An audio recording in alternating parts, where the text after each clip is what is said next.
This week's episode is brought to you by Audible.com. Audible is the leading provider of audiobooks with more than 75,000 downloadable titles across all types of literature, including fiction, nonfiction, and periodicals. For a free audiobook of your choice, go to audiblepodcast.com/MuggleCast. This episode is also brought to you by Squarespace.com, the fast and easy way to publish a high-quality website or blog. For a free trial and 10% off your new account, go to squarespace.com and use the code MUGGLE. Hello, this is David Heyman, and I'm the producer of the Harry Potter films, and this is MuggleCast.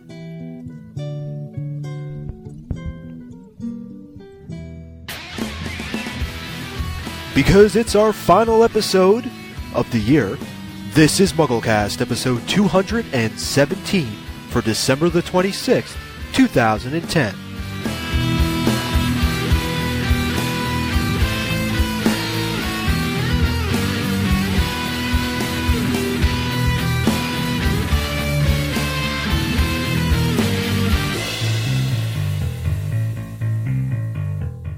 Welcome to MuggleCast episode 217.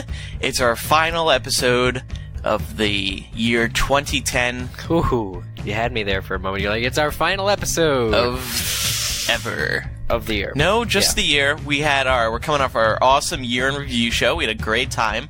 Thanks everyone who tuned in on Ustream to watch us record it live, or if you've listened now, I bet you wish you were voting in those polls, because there's some fierce competition going on in the live voting that we did. It was a lot of fun. So, yeah, thanks everyone who participated and helped us out with that. It's Micah, Eric, Richard, and I this week. Richard, you're buried in, aren't you? Isn't the whole country of England like under 10 feet of snow right now? England and Scotland, Andrew, I like to remind you. Oh, on Scotland. So Great Britain collectively. Yes, exactly. There is about 1.5 feet of snow barricading my door, which can't be opened at the moment. And that's the only reason you're on MuggleCast, because you're snowed in. I have nothing better to do. That's not an excuse. Don't you have windows? I'm on the third floor. I would die if I climbed out. Alright, so we have lots. This is going to be a big mailbag show this episode, because we've been getting so much email. Well, this is just one of those shows, it's the end of the year where you go and you clean out the mailbox. Right. And It's spring, it's winter cleaning. So, let's get started. I'm Andrew Sims. I'm Eric Skull. I'm Micah Tannenbaum. And I'm Richard Reed.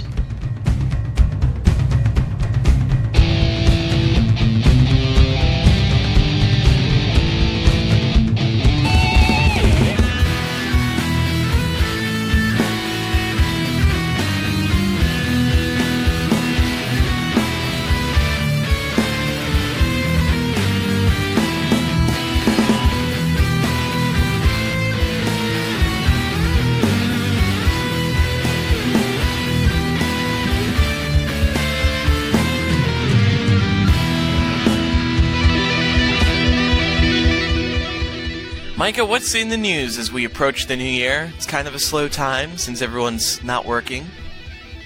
Speak for yourself. Yeah, I'm still working. Oh. We can't all be on vacation in New Jersey, Andrew. I'm not vacationing, I'm working. Yeah, I don't think I'd choose New Jersey, but... I'm working right now. Are you? Well, MuggleCast. Oh, this is yeah. work. You're right. I'm sweating bullets. I'm sorry. Go ahead. Well, you posted earlier this week that there's some changes that are happening down in Orlando at the Wizarding World.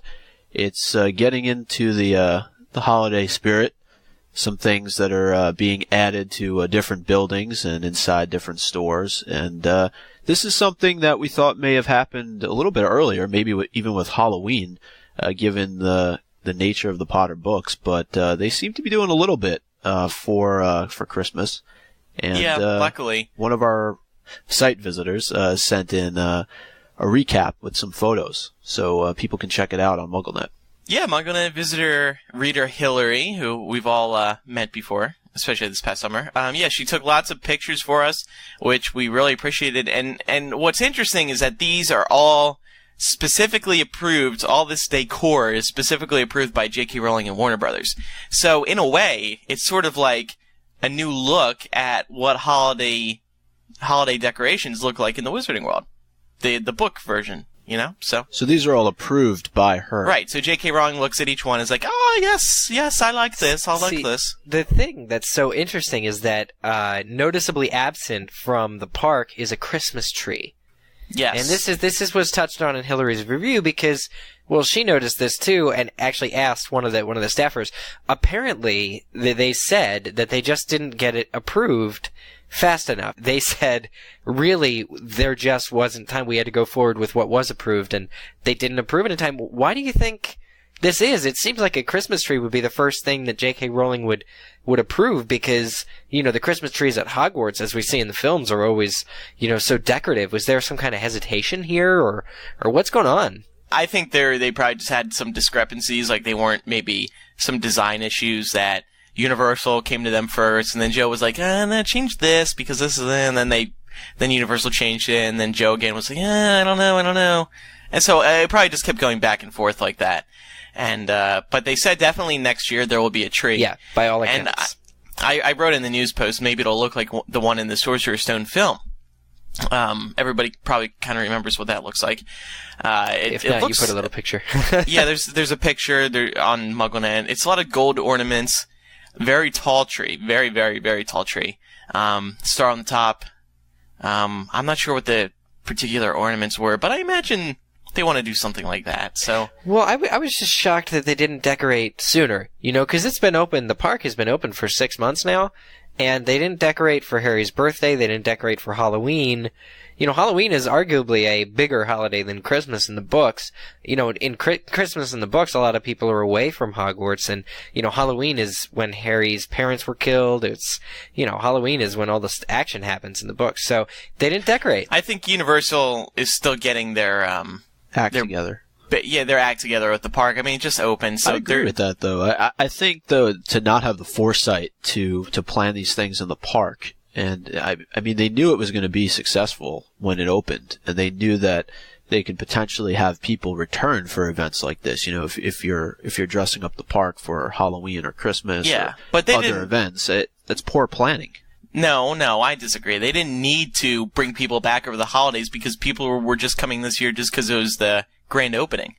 This whole, still, people are still coming into the park for the first time. They don't need to be bringing people back right now, but they will in future years, I'm sure. Anyway, what else is going on in the news? Well, Deathly Hallows is still out in theaters, and it probably will be for quite a while. But as of December the 12th, the grand total stood at $778 million worldwide. The movie, surprisingly, hasn't done very well domestically. It's done extremely well, and it's remained number one for a number of weeks overseas. And I think a large part of that had to do with the fact that it was still opening up in a number of markets throughout the end of November. But it's going to be interesting to see how far this film will climb. Right now, on the Box Office Mojo website, it's at number 31 all time. So it'll move its way into the top 25, I think, without a problem, just because those differences in millions of dollars are not that drastically different. So, but we all thought when this film first opened that with the huge opening weekend that it had, it was going to, move its way into the top 10. I'm not so sure about that anymore. Well, yeah, you thought it would move into the top 10. Not everyone. No, if you actually read the comments on the site, everybody says, oh, it's going to break $1 billion. It's going to shatter Avatar's record. It's going to make its way to the top 10. Oh, come on. It wasn't going to shatter Avatar's record.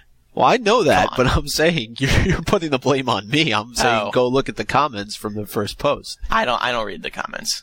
Because I know I'll get inaccurate information like that. You shouldn't admit that on the show. I'm just kidding. But I mean, that's still a considerable amount of money. There's no question about it, and it will keep going up. Probably into the new year. At a much slower rate, though. Very much, yeah. Maybe the holidays will help a little bit as well. Families going to see it, extra downtime because people are off work. Yeah, I thought that also though with the Thanksgiving holiday, but that didn't really help that much. Well, Potter's different because everybody wants to go as soon as it opens, I guess. Right, You know? so the return. Well, it's also, what's hurting it, really? Like, is it that it's part 1 and part 2? Are people unsure? You know, nothing's hurting it, but I think what is hurting it is I think there's growing animosity towards it from non-fans. People are just like, oh, when is this franchise going to end? But that's already? always We're already been on there. 7. That's always been Yeah, there. but now more than ever because now there's 7 films. Well, out. I gotta tell you, I'm already like that about Twilight. So, you know. They got, what, 2 more films? Come on, really? Well, you're just not a twihard. But see, people are saying about that about Harry Potter too, and not because, I mean, some people who just aren't in the loop just are like, wow, what the hell? Yeah, and I'm looking at it now. It's got 783.9 million, so that's probably the additional domestic total from this week, and then they'll add in the foreign totals probably sometime tonight or tomorrow, and it should move up into the 20s, I would think. As we've mentioned on the show before, Prisoner of Azkaban is the only Potter film that's not in the top 25 in terms of highest grossing films of all time. And before we move on, we want to remind everyone that this episode is brought to you by Squarespace.com, the fast and easy way to create and manage a high-quality website or blog. Create a website that's uniquely you to display your photos from Flickr, a blog you've been thinking about starting, or the tweets and RSS feeds you like the most, all in the design and colors of your choice. Whatever you want to communicate, you can say it easily and with style with Squarespace. They also have an iPhone app which makes it easy to update your site while you're on the go. Try it all out today for free. Visit squarespace.com and sign up for a free trial. Then choose a design template to get started. No credit card needed, just give it a try to build your website. Then if you decide to purchase, enter code MUGGLE to receive 10% off for 6 months. That's squarespace.com, offer code MUGGLE. We thank Squarespace for their support of MuggleCast.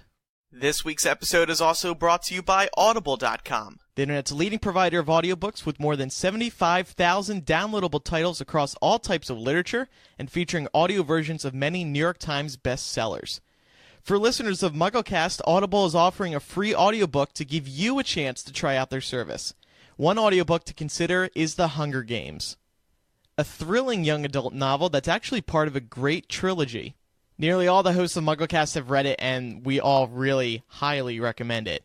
So for a free audiobook of your choice, such as The Hunger Games, go to audiblepodcast.com/MuggleCast.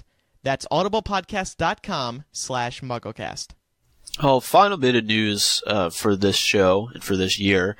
Looking forward into 2011, we got a bit of a rumor in the tips box today that the teaser trailer for Deathly Hallows Part 2 may be due out on January the 24th. Yeah. So we tend to be skeptical when we get these rumors, but I asked the guy who provided the information with if he could share more info, and what he was saying, I'm trusting him. So, it's definitely not official. It's not confirmed. We also looked at movies that are coming out in January to see what film the trailer could be attached to, but nothing really stood out. So it's just a rumor for now. We like to post these because, one, it gets people excited, and two, usually they tend to be accurate. So unless Warner Brothers makes a big change, I expect we could see a trailer at the end of January or the beginning of February. Movie trailers make me very nervous. Why is that? Why? Because as MuggleNet server administrator, that means I really sweat that week. yeah. Is MuggleNet vulnerable to hit high traffic? Yeah. What happens is we can't even get the trailer onto the site because people crash the site before we even make the post. Well, it sounds like we need a better server. We've only been doing this 11, 13 years. I think you just insulted our server admin. Well, we'll keep everyone updated on that, but for now, it's a big, big rumor. Speaking of that, though, just maybe we can talk about this for a minute. The weekend that Deathly Hallows Part 2 is released, or I guess during the week in the summertime, looking at some of the other movies that are going to be coming out that week, I don't really think that any of them are going to have a chance to take away from sales. Right, but what happens is when Harry Potter, when Warner Brothers schedules a date for Harry Potter, no other studio tries to put one of their big films near it. Because they know they're not because they know Harry Potter would hurt them. So the films that have audiences that studios think would not be interested in Harry Potter, they put their films there. Yeah. I mean, I think though, from a kid's standpoint, and I know really this movie is not a kid's movie at this point because of, some of the violence that's going to take place. But you look at Winnie the Pooh, I mean, that's going to get absolutely crucified by Deathly Hallows. I don't know about that. When's it come out? The same day. Well, Winnie the Pooh has... I think that would detract. Winnie the Pooh has a huge following of adults, really. I think. Well, if it's really good, I'm actually surprised. Yeah, because Winnie the Pooh, I would see Winnie the Pooh. Maybe the next weekend, not the same weekend. I don't know. That's weird. That is strange. Maybe they'll move it. Who knows? We'll see. Anything else going on? Is this the final big news story of 2010? It is, and it's fitting, isn't it? I mean, it's forward-looking. We talked at the end of last episode about stories to look forward to in 2011, and I mean, right now there aren't too many other than the finale. Well, okay, guys, do you think 2011 is going to be the year that J.K. Rowling writes a second tweet on Twitter? Or a fourth? How many? Well, she has done a second tweet. It was the same as the first one. Right. Well, and I'm sure. I think last year at the end of 2009, we speculated that maybe J.K. Rowling will make a big announcement, but of course it never happened. So why didn't it happen? So we could sit What here, is she doing? I expected even more news articles about what she's doing now. Yeah, like rumors or. If somebody was smart, if one of those tabloids was smart, they would spark a rumor. I mean, that would get tons of press. They're too afraid she might sue them now. Oh, maybe. She tends to win, I think so. That's a good point. Well, I mean, what about the encyclopedia? We talk about it a lot, but what's the reality of it actually being published next year? I mean, we don't know where she's at with it. We assume that she's been writing. And she calls it an encyclopedia, which worries me because I'm always thinking it's like the untold stories, as opposed to what like the lexicon did, which breaks everything out. So will it be like a behind the scenes thing, or like what's the deal with that? What kind of book do you think it'll be when she writes it? I think it'll be primarily info. You know how we've always heard she has boxes and boxes of notes. Yeah. So I think it's going to be all that. Cool. I think if it was redundant information, like stuff we've already learned through the books, there may be some of that, but I think the primary focus and the big sell is that it's going to be all this stuff that, yeah. But exactly. So essentially it's already written, so why isn't it out yet? Because they... I'm asking you, Andrew Sims.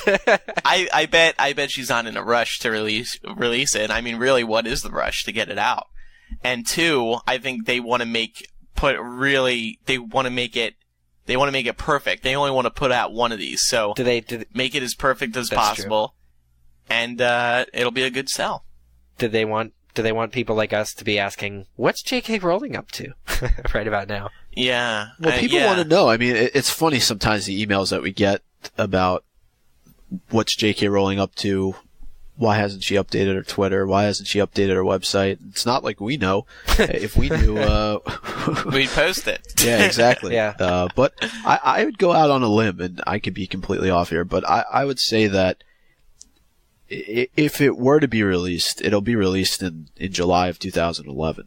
If she's going to do it next year. See, I was going to say that it wouldn't be released maybe because Christmas. that's why would they release it when the movie's coming out? I don't think they want the attention. Well, they did that for movie 5 to be and book 7 were like 2 weeks apart. Yeah, but that's just that's just sort of had to be because WB had to put it in the summer, and J.K. Rowling they love the book and movie releases to be summer, but I don't think it's as much of a priority for well, I mean, like look at Beetle the Bard, that was released in the wintertime. I don't think we'll see the book in the next 2 years, personally. 2 years? Oh, come on. I think she's enjoying having a Potter free time at the moment, working on some other material. She's had a Potter free time for 3 years now. It's true. It really has been 3 years, though. Which is, I mean, occasionally... Like, she'll show up on the red carpet in places, but she doesn't really say anything and just looks nice. That's true, but I guess with all the media attention that the film's getting, that Potter is still in the, it's in the public domain. I think she'll wait till it subsides a bit, then release it and get everyone excited all over again. Do you think every time a new movie comes out, she's like, "Oh, I'm so exhausted. I need at least another 5 years before I can write Potter." I think she's probably thinking, "God, not another one." But still, she was working. Can't you go over and talk to her, though, Richard? Sorry? Can't you just walk down the street and talk to her? Well, I could, but I'm snowed in, remember? Otherwise, you would right now. Exactly. How close is she? Oh, about 150 miles. Miles. So you could drive there. Yeah, I know. Yeah, I could drive there. If your car wasn't snowed If in. my car wasn't snowed in, yeah. It's a bit of Scotland I've been to quite a lot. It's the capital, Edinburgh. We should work on that. Yeah, okay. Alright, so that does it for news and our impromptu discussion about when the hell the encyclopedia will be Yeah.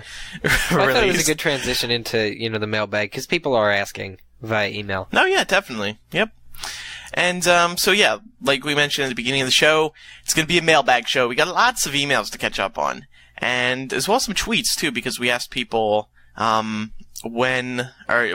asked, is there anything burning question that you would like to ask us? And also, finally, we have the emails from the weird places people listen to MuggleCast. We did that we asked for that a few episodes ago, and now we have time for them. So it's all good. Richard, could you read that first email, please, from Elizabeth? Okay, this is Elizabeth, who's 17 from Utah. And she's writing in to say to us that I did a little bit of research, and if I'm not mistaken, his name is pronounced Desplat, not Desplat. Remember, the T is usually silent in French words when it's at the very end. For example, Voldemort is pronounced Voldemort. Ah, that's true. Yes, there's a big debate about this on episode 216. Jamie called me out, and I still stand by Desplat. But Elizabeth raises a good point. Voldemort, Desplat. Well, So. I really just think it's a matter of Americanizing his name, because Yeah. if you look at a lot of other French people, what happens is their last name or even their first names, we take it and we Americanize it so that it sounds right to us, even though it's not really right overall. But Yeah. I think that's what the media call him, though. To be honest, don't they call him Desplat when you hear his name on television and in other places? When have you heard his name on television? Never, but that's not the point. Oh, yeah, then yes, I agree with you, my guy. So she's saying it's Desplat. I think the S is silence as well, yeah. Next email comes from Allie23 of Pittsburgh. Hey guys, I have a question about the movie, specifically the Godric's Hollow scene, and I'm pretty sure you haven't talked about it before.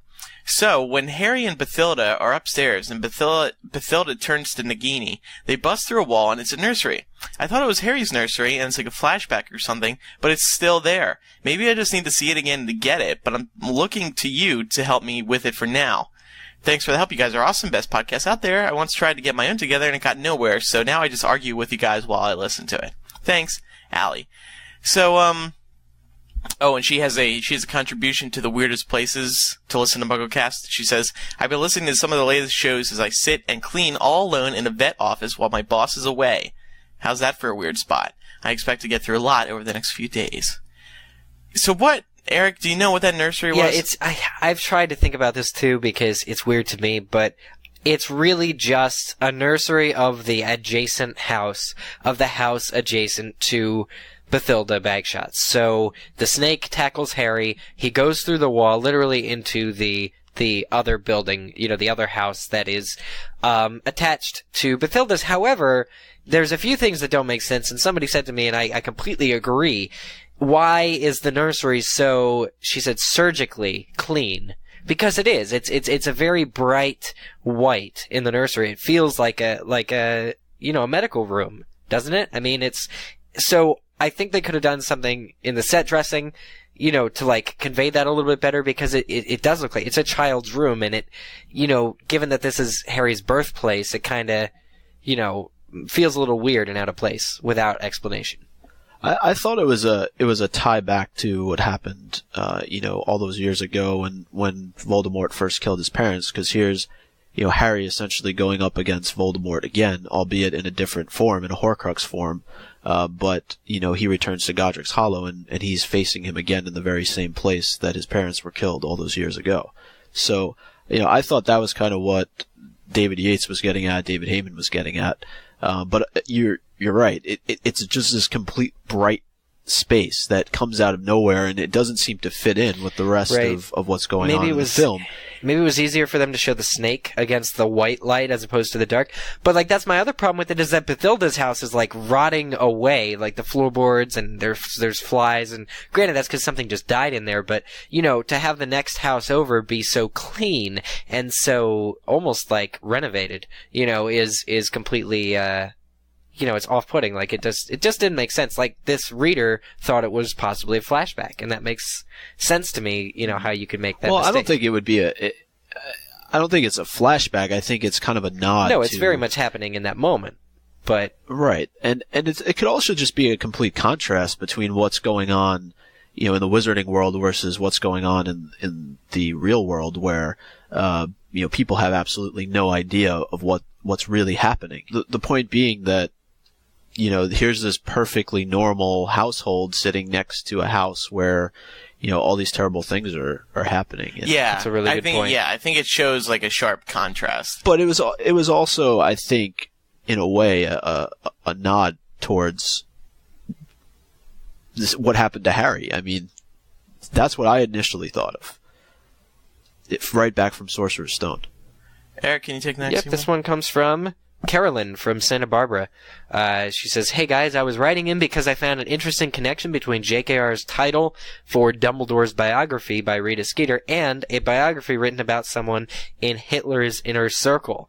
I work in my college's interlibrary loan department where we borrow books from other libraries to help out students who need research that our own library doesn't carry. I was processing a bunch of books on World War II and came across a book titled The Life and Lies of Albert Speer, released in 1997. For those of you who don't know, Speer was a German architect who became part of Hitler's circle just before World War II. He designed many buildings in Germany before and during the war and was part of the Nuremberg trials. Witnesses say that at the trial he was one of the few people who spoke honestly about his role in the war and made no attempt to shirk his own guilt.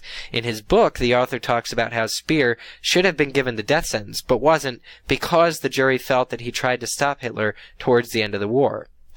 In the author's mind, people were idiots for thinking that Speer was unknowledgeable about the concentration camps. Speer was sentenced to 20 years at Nuremberg prison, calling to mind Grindelwald's imprisonment there. Speer was released in 1966 after serving his sentence. For the rest of his life, he made steady contributions to Jewish charities, much like Dumbledore championed hard for Muggleborns. Sorry about the long email. I was just curious to your thoughts on the connection, not only between Speer and Dumbledore, but also Speer and Grindelwald. Do you think JKR got the idea of the title from this book? I wish I could ask her. Love the show. Thanks. This is fascinating. Yeah, I would say this must have been an influence. Let's call her. Richard, would you go down the street and ring her doorbell? Richard, brave the snowman. Sure, BRB. But no, and particularly about this Speer being honest in his one of the people. What was the quote? One of the few people who spoke honestly about his role in the war and made no attempts to skirk his own guilt. I mean, in a way, it's sort of like these people who Rita interviewed being allegedly honest. Yeah. Like, the other things too, like Dumbledore really, I feel like, well, he didn't really come clean until he had to, but when he did, you know, when Harry asked him or whatever, he said, yes, I feel like I was responsible for my sister's death. I really was into these Hallows. I thought I could bring her back, and I made a terrible mistake in regards to Grindelwald. And I think that this writer, Carolyn, has made some really compelling, connections, between Dumbledore and this Albert Speer. Not to mention the similarity of the first name. It's one of these questions we'll have to keep in mind. Yeah, very cool. When Richard's able to dig her out of the snow. Or when we interview her. Yeah, that too. In the year 2050. Micah, can you take the next email? Sure. The next email comes from Stephanie, 33 of Montreal, and she's writing in about Alan Rickman. Says, "Hey guys, big fan of the show. I love Deathly Hallows Part 1 review with all your all your differences of opinion. However, I'm surprised nobody mentioned the amazing acting job done by Alan Rickman in Malfoy Manor when the Muggle Studies teacher was pleading with him to help her. His expression conveyed a hint of guilt and sadness when she was killed, while at the same time trying to keep up appearances for Voldemort. His performance was so powerful and even more impressive because he didn't speak at all. Beautiful performance. That scene blew me away. Thanks for reading." Yeah, he's one of those people that I think haven't read the books, right? Yeah, I get that Hasn't he said impression that? too. Yeah. I think his excuse was like, I don't want to be spoiled or something like that. With Alan Rickman, I thought he had a stipulation before taking the part that he needed to know if this character lived or died. I swear that was... well, I thought- we know that I Joe told him something that he couldn't reveal. I think it was not to do with him being in love with Lily. Yeah, that's what everyone thinks. He hasn't said it yet. Or no, Joe did reveal that. But Alan is still being all quiet because I guess he doesn't know that Joe I think has what it is, revealed it. isn't he the one, he's read, I think, all the books, but he won't talk about his role in Potter because he doesn't want to spoil people who didn't read, children who didn't read. Is this another actor that I'm not thinking of? Nope, no, that's exactly right. That's why he wouldn't spoil the secret, so. But anyway, I mean, yeah, he did an excellent job in this film, and like I've said, the Malfoy Manor scenes were some of my favorite, and that's partially because of Snape. Yeah. Just an example that we have these great British actors who are, essentially, just overlooked. Well, not overlooked, but there's so many of them, and so when they do get the screen to focus on them, they shine, The next email comes from Ian, who's 16, from Newborough, Indiana, and he says, "Hey guys, I just wanted to say some stuff about your predictions about Harry Potter's chances at the Academy Awards the next couple of years. Now that the Best Picture list is at the 10, it's safe to assume that one or both Deathly Hallows films would at least get nominated. However, neither has even the slightest chance of winning. You've got to think about how the Academy works. They like dry, artsy movies that most people have never heard of that cover historical events, modern hot topics, and emotional dramas that showcase the return of a previously washed-up actor or director. Harsh! Harry Potter is going to be like The Dark Knight or District 9. Wonderful movies that aren't recognised because they feature aliens and clowns. So yeah, this is the year the contenders will be Black Swan, The King's Speech, and The Fighter. The other two in the top 5 will be 127 Hours and maybe True Grit. The other 5 movies will simply be included to round in the top 10, but Harry Potter will never win Best Picture. Surely Lord of the Rings won, but it got 3 movies consistently nominated for several awards and was the end of a sweeping epic trilogy. They were each 3 hours long and featured ensemble casts, and even that was a stretch. It kind of sucks, but it's kind of how the Academy system works. They're old, pretentious people who are stuck in tradition. It's best not to get upset over the award snubs. They aren't really a huge deal. But hey, it'll probably win some BAFTAs. That was harsher than my first review of Deathly Hallows. I completely agree. We found this guy from, what do you say, Newborough, Indiana, who's I think it's Newburgh here as we call it. Oh, sorry. No, I think you did everybody in Indiana a favor there. Des You Blatt. did them a favor. But yeah, this guy's harsh, There's a man. town next to me called Newborough. He's lost faith in the Academy. What do you guys think? I think he's right. I think he's spot on. I think he's right too, particularly with the artsy comment. Harry Potter isn't artsy. And they do pick artsy films. I mean, look at Slumdog Millionaire, how that cleaned up a couple of years ago. Look at what David Yates is doing. David Yates, I feel like Deathly Hallows feels similar to how Slumdog did. Sure, you don't have the harsh, maybe tone, the drama part of it, for instance, but I still feel like David Yates is making quality adult films. I don't think, just because, it's like what people credit. What it comes down to, I think what it always comes back to, though, is that there's not enough character development throughout the course of these films because you have so many of them. And, it's not like you can single out Ralph Fiennes for Voldemort without looking at him throughout the entire series. The same thing with Alan Rickman. Same thing really with the trio as a whole. And I think you've brought this up before on the show, Eric. It's about character development a lot of the time as well. And, when you're in a 2.5 hour movie, let's say, some of these other films that are listed, you get to know a lot more about the characters, whereas, that's not always the case in Harry Potter.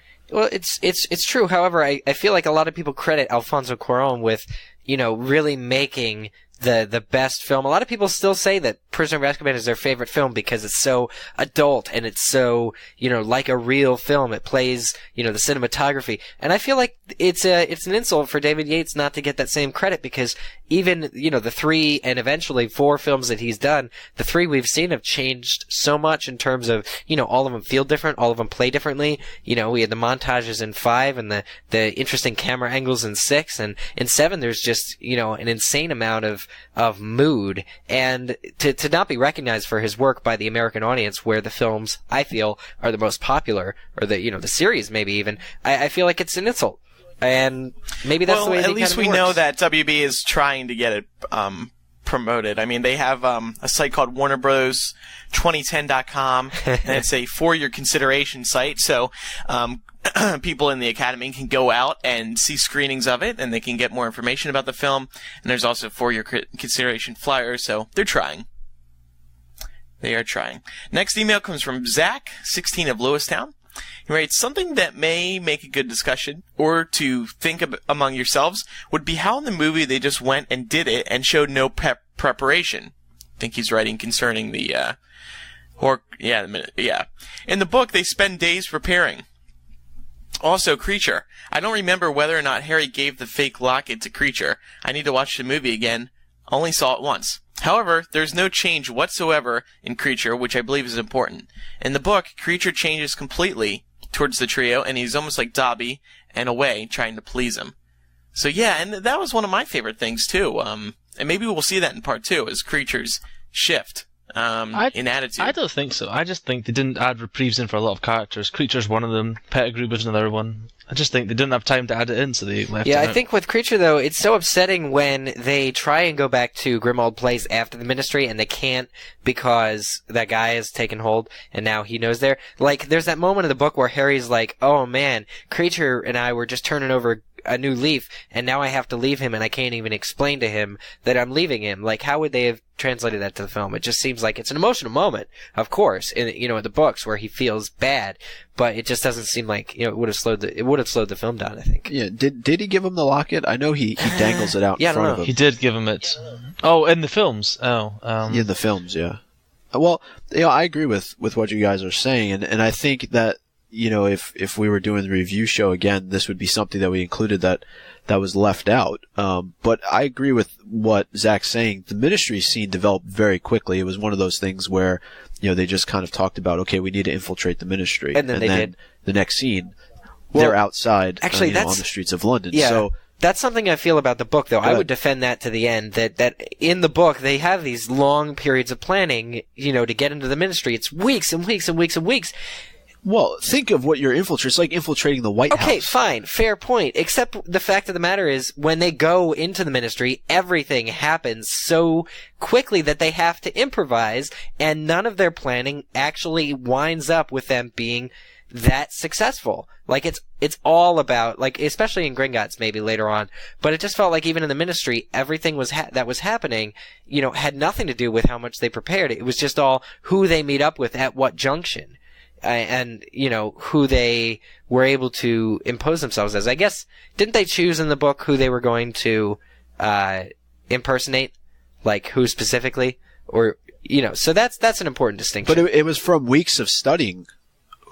That was the whole point. Yeah, and that's just one of those things. There's not time to see that. Oh, yeah, it would have been nice. You can't develop that. No, it would have been nice to see the build up, because that would have been some nice tension building. Like, oh my gosh, will all this planning be worth it? But that's one of those easy things that I think gets cut very early on. Like, okay, we did not need all this planning. And I'll say this right now. If Creature does not run into the final battle with a frying pan in his hand, I will rate the movie like a notch lower before it even comes out. Yeah. Because that's just one of the greatest scenes to read in Deathly Hallows, with him just leading the charge of house elves. My other favourite scene is when McGonagall shouting charge and all the tables come running after her. Yeah, that has to be pretty cool. There is something like that in the film where McGonagall takes charge. How do you know this? Andrew can confirm. If I was a betting man, I may or may not have seen it with my own 2 eyes. What about But Creature? It's not about tables? No. He wouldn't have seen great Well, at trees. least not the thing that I was witnessing. Anyway, can I get the next one? Yeah, go for it. All right, next email comes from Caitlin, 16 of Melbourne, Australia. She says, "Hey guys, I loved your discussions on the movie and wanted to share my thoughts on Hedwig's death. This is probably a bit late to write in. In the movie, Hedwig's death is noble, better for her, but generally any change upsets me, and this time I have a reason. J.K. Rowling said ages ago that Hedwig died because it was Harry's last childhood possession. Hedwig needed to die helplessly, like in the book, to show that Harry was entering the big bad world. It's scary, brutal, and unfair, and no one can do anything about it. I love Hedwig, but I think her death should have been as Joe had written it. I love you all, and have a Merry Christmas, love, Caitlin. You know, I think she brings up a valid point, but I think this one had just as much emotion attached to it. Yeah. Harry has that thing where he's like, oh my god, that's my bird. Like, my freaking bird is dead. Yeah. But so many people, that's the other thing. Films have been spread out over, sure, the books were too, but if you read them really fast, so many people have been dying in the Harry Potter films, even up to this point. The movie is centered around the death of Cedric in 4. It's leading up to it. And the movie's centered around Sirius's death in movie 5. And, Dumbledore's death in movie 6. There's this huge, epic death in the last 3 films that anybody watching these movies, it just seems like, for Hedwig to be Harry's last possession, that's dead, it's true, but it just does not have the same impact that it does in the books. Yeah, I don't know that it would have had the same impact on screen. If Hedwig was cooped up in the cage. We show Hedwig actually has more of an impact, I would argue, because Hedwig is behaving heroically. And, whereas in the book, she just kind of pecks Harry when he doesn't feed her right. What I'm saying, though, is if they had shot it like the book and she was in her cage and she gets hit with the spell, would that have had the same impact on people as her, flying in front and taking the curse and falling out of the sky? That's true. Because remember, in the book, Harry, basically lights the cage on fire. To prevent it from... Yeah. So... It's definitely drastically different than in the book. I'm just wondering if it's going to have the same impact on people. I don't know. I thought the way it was in the movie. I'm not saying it's better than the book. I'm just saying it served more of a purpose. I thought for the audience, seeing it that way. I'm on the fence about it. I think both were really great. Micah, can you take the next email? Yeah. Next email comes from Julia. Oh. I hope. That's a nice way to spell Julia. If that's really her name. I'm not messing it up. What would it be, Giulia? No, I think it's Julia. I hope anyway. 14 from Brisbane, Australia. And she says, everyone has been saying that Dan's acting, this one's for you, Richard, wasn't up to scratch in Deathly Hallows Part 1. Dan's acting has been consistent throughout all the films. There really has been no change. In Deathly Hallows, there was no really big emotional scenes for him apart from Dobby's death, which he did really well. People have been backing him into a corner with this film because he didn't need to do anything different. In this film, he didn't go through the same dramatic emotional changes as Ron and Hermione. Rupert and Emma's characters showed a huge amount of growth in this film. There were many emotion-filled scenes which were strongly based around their characters. These were scenes that they hadn't faced before in the previous films, so they really were challenging themselves with their acting. This is why they were the standout actors. There was nothing wrong with Dan's acting in the film, it's just that Harry didn't emotionally grow as much in this film as Ron and Hermione. Dan didn't need to challenge himself because Harry didn't face those emotional challenges. That's a good point, actually.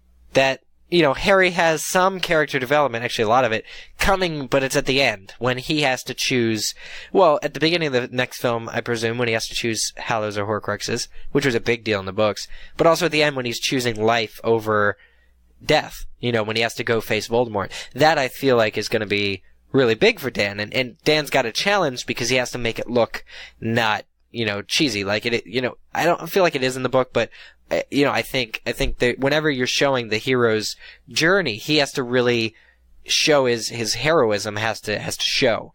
And so I feel like Dan will have a good challenge in part 2. I mean, I agree with some of what she's saying, because if you look at Hermione having to wipe her parents' memories away, talking on the character side of things, this is something that she's never had to experience before.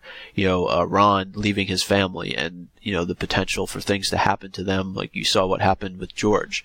Yeah, I kind of agree, but Dan's character did change a lot in this film too. He had the scene near the start when he felt really guilty when Moody was died, and he sort of blamed himself for it.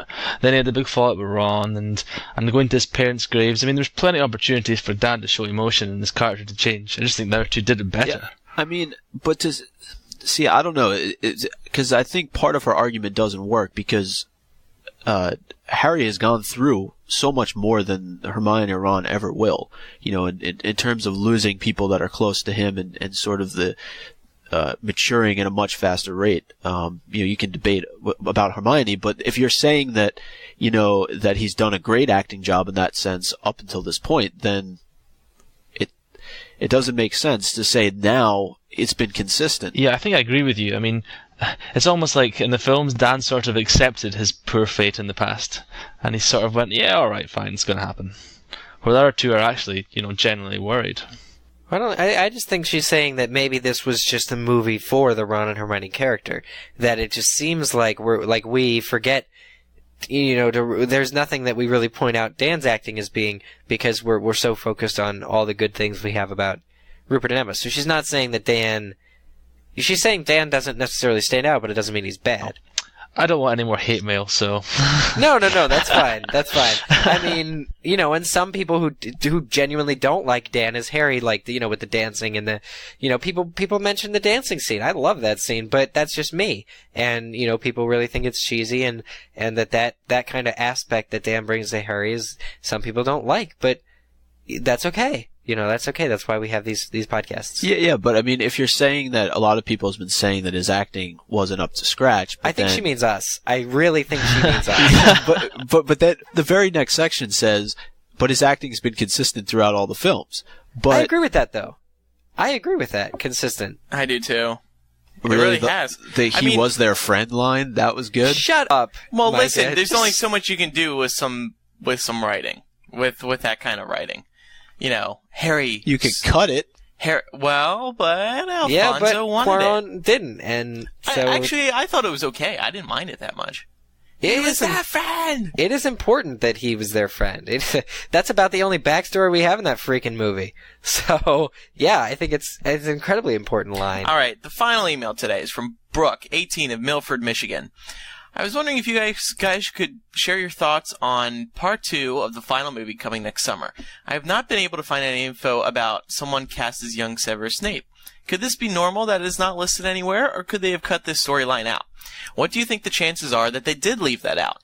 Snape's storyline, to me, is one of Rowling's shining moments, and it would be insulting to the series to end the films with the lingering question of Snape's alliance. Or even worse, the thought that he really is evil. Do you believe there's going to be anything else missing that the fans should brace themselves for? Looking forward to hearing your thoughts. Love you all, Brooke. Well, I think they will include that bit, because they did include the doe finding the sword, which we know came from Snape, so it would seem a little silly to introduce that without telling you why. Well, if it's any consolation, they've cast a young Lily Evans, so if they cast her, I think they will eventually cast a young Severus Snape. If they haven't already. Let me take a look here. Well, it was only just revealed that the actress who will be playing Helena Ravenclaw was fairly big news recently.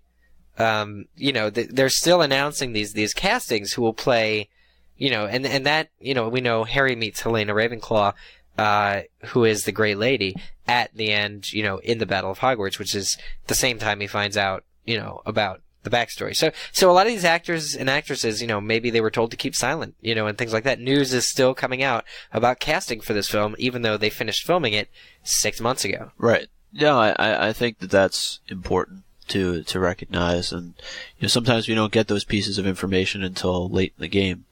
But right now, I don't see anything else on our casting page for Snape other than Alan Rickman. Who's playing young Lily? They tend to not even want to announce these for some reason. Ellie Darcy Alden. There we go. So she has been cast. I love her. So that's it for emails. We have some tweets now. and then we'll get to the weird places people listen to MuggleCast. First one from Marina2, or just from Marina. As a relatively new listener, I would love to know what each of the hosts' favorite books and movies of the series are. I guess it's good to update everyone every once in a while. Personally, for me, Order of the Phoenix is my favorite book, and Part 2 is my favorite film. I think, Even though for it's me, not out yet. Right, but I just know it's going to be my favorite, so why even you bother can't say pretending that. another Come one? on. No, I really do think it's going to be my favorite. I don't think, from everything we've seen, Okay, nothing but will so be able to far, match what it. has been your favorite film? Because I'm curious now.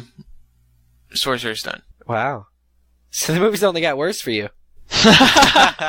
No, actually, I would say Part 1 is right up there, but Yeah. That's yeah, cool. I don't want to say until Part 2 comes out. So Well, I feel like too many people don't credit the first few movies as being good, because they're so young. But well, I think now more than ever, it's sort of like sentimental, and it's good because they're so whimsical, and you're learning everything for the first time, and they're learning everything for the first time. yeah. Well, my book is Prisoner of Azkaban, and my movie is Deathly Hallows Part 1. Yeah, I mean, my favorite book, definitely Prisoner of Azkaban. And then movie, well, I probably can't say Part 1 after the way I reviewed it. I have to see it again, but probably Half-Blood Prince for right now. Yeah, I think both of my book and movie is the same. It's Order of the Phoenix. Interesting. Yeah, I really wanted to enjoy the movie version of Order of the Phoenix, but I couldn't. I really liked it, actually. I loved it. Okay, next tweet from Felicia Grogan. Was wondering why Dobby had to manually unscrew the chandelier instead of just snapping his fingers to drop it. More drama. And he gets to have it's, that line. it's funnier to see It's him funnier, up there. Yeah, exactly. Yeah.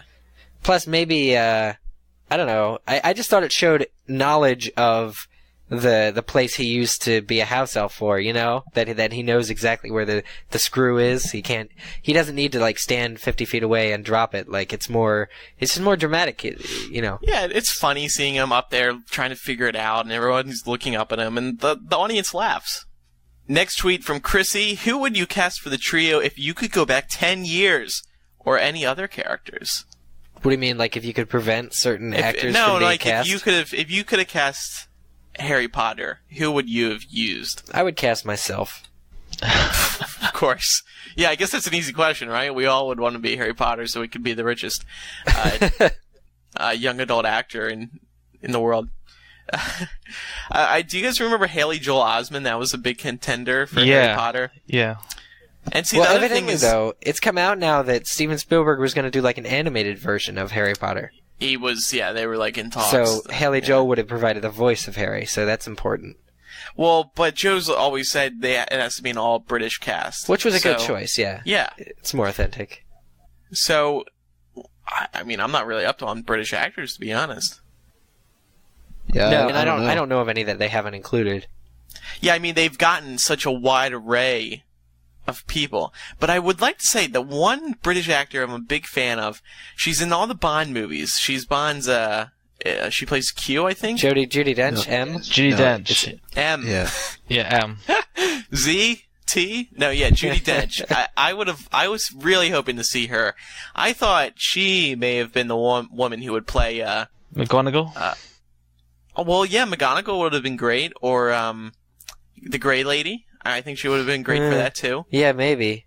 Except the Grey Lady was quite young when she died. But I feel like Judi Dench, the actress who plays Madam Hooch, reminds me of Judi Dench a lot. Oh, Zoe Wanamaker. Yeah, I have to consciously remind myself that that's not Judi Dench when I'm watching it. They Because look very similar. They do. What about Sean Connery as Dumbledore? Yeah, except he's retired from acting. Yeah, that's Well, this fine. is 10 years ago. He wouldn't That's be a good point. retired then. It's before League of Extraordinary Gentlemen, so... Or he could have been a good Death Eater, probably. Next is from Stephen R. I'd like to hear what you're expecting for 2011, which actually we kind of answered already, and whether Sims is thinking Don't Let It Be July again for DH Part 2. If everybody remembers, before Book 7 came out, I made a Wizard Rock song called Don't Let It Be July, and it was to the tune of Bye Bye Bye by NSYNC. And it was like, don't let it be July. So I guess it'll kind of apply again to this summer. Maybe I should retune it or just replay it on the show. But, yeah. I mean, yeah, we talked about it a little bit before, but what else is there really besides the movie? I mean, the DVD! The DVD? 2 DVDs in 1 year. Probably 3 some and more 4, 5 Ultimate and 6? Editions. Yeah. Yeah, some more Ultimate Editions. And maybe an encyclopedia if we're very, very lucky. Another really well programmed video game, I'm sure. Yes, that too. Electronic Arts. And I'm sure some other like side books like there were this year. Maybe some Lego Harry Potter years 5 to 7. Maybe. Oh yeah, because I mean that was a big hit, so you would think they're going to do 5 to 7. Yeah, so hopefully we can look forward to that. All right, final tweet from Jesse. Do you think we'll see the Malfoy family reunite at the end of Part 2? It's a brief but powerful moment in the book. Don't we have to? Because of Narcissa Malfoy's role in the second part of the book? They could cut that out, though. Well, that's significant, though. That's extremely significant, where Harry's supposed to be dead. She sees him breathing, asks how Draco is, if Draco's alive, and he says yes, and then she tells the Dark Lord that Harry's dead. So that, you know, that is the key reason that Harry even survives is because of Narcissa Malfoy. So yeah, I feel like the Malfoys were paid attention to in part 1 enough that it'll have a payoff in part 2. They were pretty well featured in Part 1 as well. I mean, in Malfoy Manor. I mean, they were very prominent. So I think that's a good sign for Part 2. Just the fact that they've axed so many other reprieves for characters, I wouldn't be surprised if they got rid of this one as well. I hope they don't, but I wouldn't be surprised. Well, didn't Jason Isaacs say in an interview that there's like a different ending for his character? Yeah, he said he asked the filmmakers. He asked the filmmakers if they could make an adjustment. So, but I asked David Barron on set about that, and I'm not allowed to reveal his answer until we're posting the set report. So I'll just leave it at that. But don't get too excited. We That's can what speculate. I'll say. I'll just say don't get too excited. Well, I know Jason, cares about his character a lot. So, I mean, Jason there's an article about this we posted recently about the trials that he went through to create the Lucius character with the blonde wig was basically Jason Isaacs' idea, because they were going to have sort of a well-dressed, short black-haired, male, and the everything from the wig onward, probably the cane, came out of the collaboration between the actor and the, because he was passionate about the books. So, I think even in the books he's not described as quite like he is in the movie. But the movie, I feel, is so iconic, the Lucius Malfoy character. Okay, so to wrap up the show, what we've been promising for so long, weird places people listen to MuggleCast. This first one comes from Becky, 19, of Brentwood, England. Hey guys, I was listening to MuggleCast 213 yesterday, and you were chatting about odd places to have listened to MuggleCast. Giggling away to myself about this on the tube, I got off and realized it was a perfect opportunity to write in. I made my boyfriend take a picture of me listening to MuggleCast at Wembley Stadium at an England football match last night. She has a link to the photo here. I mean, we lost to France, but hey, I've got the full Deathly Hallows Part 1 podcast review show to look forward to, as well as the film itself. Keep up the amazing work. And look at that picture. But thank you, Becky, for sending in that photo. Yeah. And we hope you, that is a weird place. And a sporting Who listens event. To it there we go. at stadiums, Yeah. Next one comes from Sarah, 16 in Massachusetts. Hey, MuggleCast, love the show. I've been on a Harry Potter obsession since the movie release has been getting close. Anyway, I'm just responding to the unique locations thing. So my unique location is every week I volunteer at the library. It's so boring. Ever since I discovered MuggleCast, I've been listening to episodes of the podcast while I'm putting away books by myself in the back corner. Thank you for saving me from dying of boredom. XOXO, Sarah. Well, there will always be books to put away, just like there will always be episodes of MuggleCast to listen to. Isn't that right, Andrew? Yes, that's right.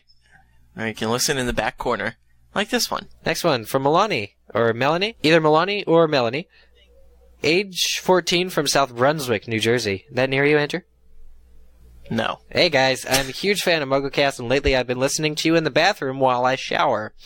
Other times are a bit odd. Countless times I've listened to your podcast and slipped and fallen in the shower because I was laughing so hard, and my mom would come running up the stairs to see if I was okay, only to hear the shower running still and me cackling. Just thought these little incidents would put a small smile on your faces. Thanks so much, and keep up the super mega foxy awesome hot work. Wow.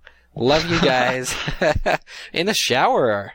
And final submission comes from Silk or Silky, probably Silky, 23 of Austria, and they say, I started listening to MuggleCast when I was 19 and still lived in New York. When I was not quite 21, I moved to Europe, and I'm still listening to you guys at the age of 23. I don't know how many listeners you have from foreign countries, but I guess Austria is quite odd. Hearing an American voice every now and then makes me feel at home, so thanks. So, Austria. So they chose places as country instead of, in the bathroom or shower or supermarket.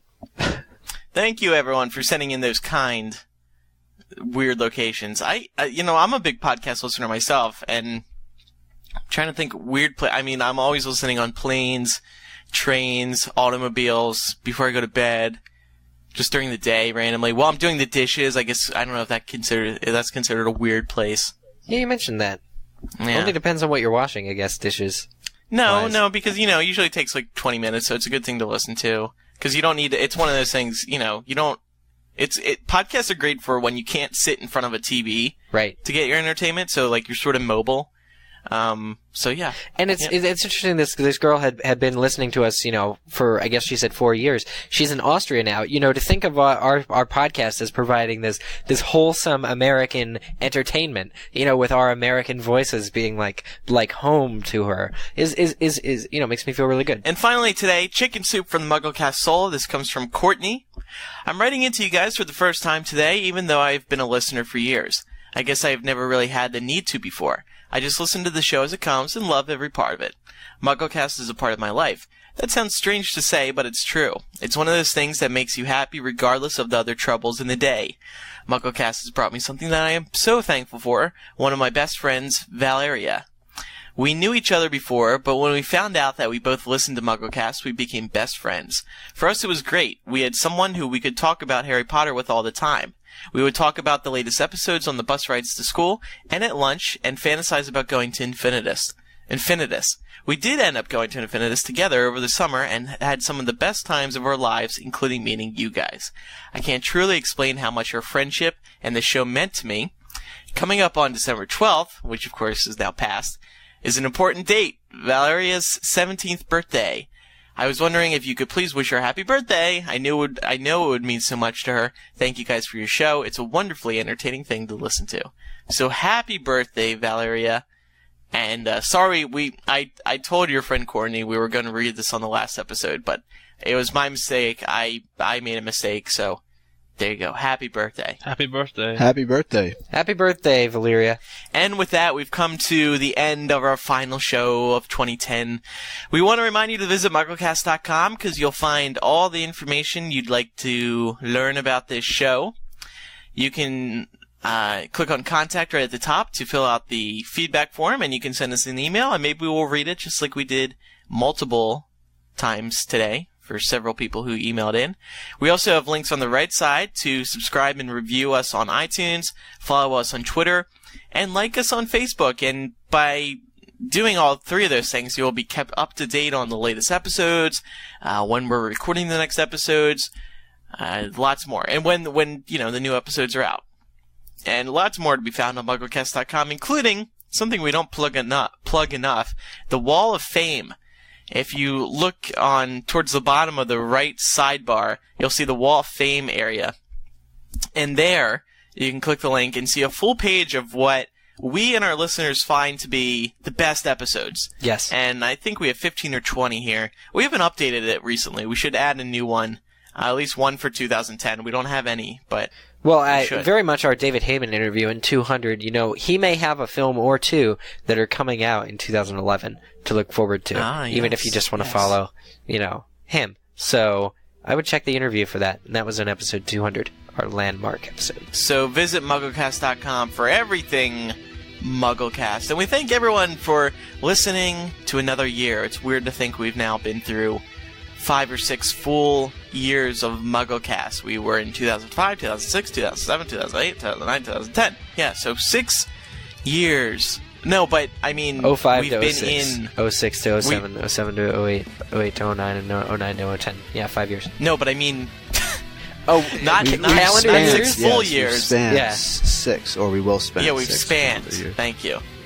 All right, I'm sorry, I just But, didn't understand that. Yeah, sorry. No, it's I get it's it been now. a lot of fun. So More to come in 2011. Thanks everyone for listening.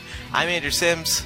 I'm Mike Catanabel. I'm Eric Skull. And I'm Richard Reed. We will see you Happy in the New new Year. year. Happy New Year. La di da.